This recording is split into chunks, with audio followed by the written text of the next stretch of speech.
آنهایی که نماینده قدرت بیروح هستند البته که نمیتوانند انگیزه آدمهایی را درک کنند که به نظر به طرزی غیر قابل فهم از صف خارج شدند و صف را شکستند.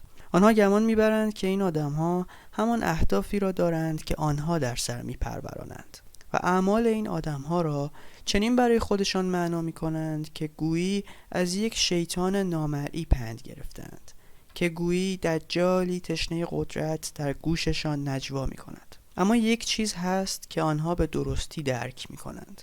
این شورشیان تک افتاده وحدت و آرامش سرزمین وحشت زده را برهم می زنند. انسانی که بنا به نیاز درونیش دائما در برابر قدرتمندان ایستادگی می کند فقط و فقط یک امید دارد و آن هم چه امید کوچکی. امید به این که با اعمالش بتواند به قدرتمندان یادآور شود که این قدرت از کجا می آید، منشأ آن در کجاست و مسئولیت کسانی که در قدرت هستند چیست و به کسانی که تسلیم این قدرت شده‌اند یادآور شود که اهداف آنها تا چه حد احمقانه است. در اکثر مجموعه های قوانینی هست که قتل را از آدمکشی متمایز می کند. در قتل فرد ممکن است که کسی را برای دفاع از جان خویش یا به اشتباه یا از سر خشم یا به دلیل از دست دادن ناگهانی تعادل روحیش بکشد. فرد حتی پس از ارتکاب چنین عمل هولناکی باز ممکن است روح انسانی خودش را باز یابد. از سوی دیگر شخص آدمکش به عمد و با تصمیمی از پیش می‌کشد، از سر نفرت، تعصب یا حرص و آز می‌کشد تا به هدفی که از پیش اندیشیده است برسد.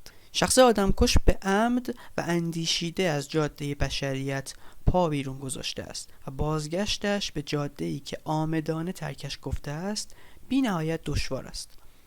قدرتی که اندیشیده و عامدانه برای نفع خودش تصمیم میگیرد کسی یا کسانی را بکشد همواره قدرتی جنایتکار خواهد ماند، حتی اگر بعداً مبانی اخلاقیش را تغییر بدهد، سعی کند گذشته‌اش را به فراموشی بسپارد یا گذشته‌اش را انکار کند.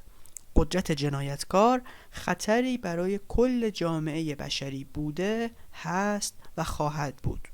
این جمله میلان کندرا در کتاب خنده و فراموشی به یادم می آید. ملت‌ها این گونه نابود می شوند که نخست حافظه‌شان را از آنها می دزدند. کتاب‌هایشان را تباه می کنند، دانششان را تباه می کنند و تاریخشان را نیز. و بعد کسی دیگر می آید و کتاب‌های دیگری می نویسد و دانش و آموزش دیگری به آنها می دهد و تاریخ دیگری را جعل می کند. در همین کتاب کندرا عبارت دیگری را بیان کرد که الهام بخش من شد. او رئیس جمهوری را که تجسم نظام کمونیستی بود رئیس جمهور فراموشی خواند. ملتی که رهبریش به دست رئیس جمهور فراموشی است با سر به سوی مرگ میتازد.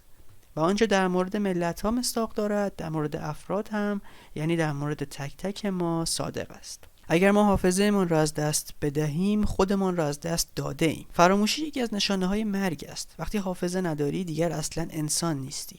هزاران محکمه‌ای که بدعت‌گذاران، مخالفان مذهب رسمی یا دیگر خائنان و اصلاح طلبانی از این دست را به مرگ محکوم کردند در جستجو و خواهان حقیقت نبودند.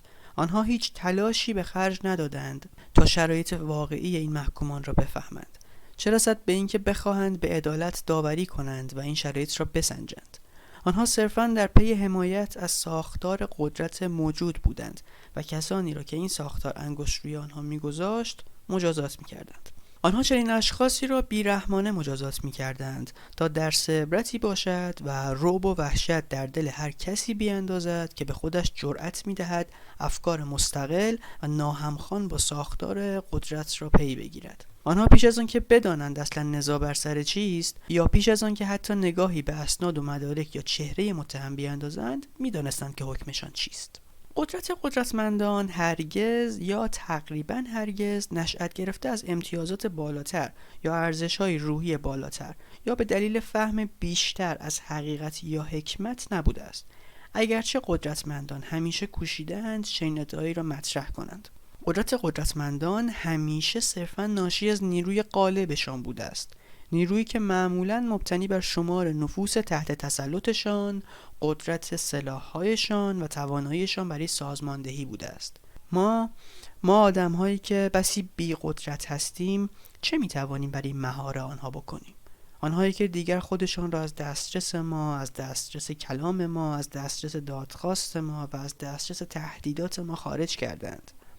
مایی که بر هیچ چیز زندگی خودمان، یا بهتر است بگوییم جز بر جان خودمان، چرا که آنها حتی بر زندگی ما حاکم هستند، حاکم نیستیم.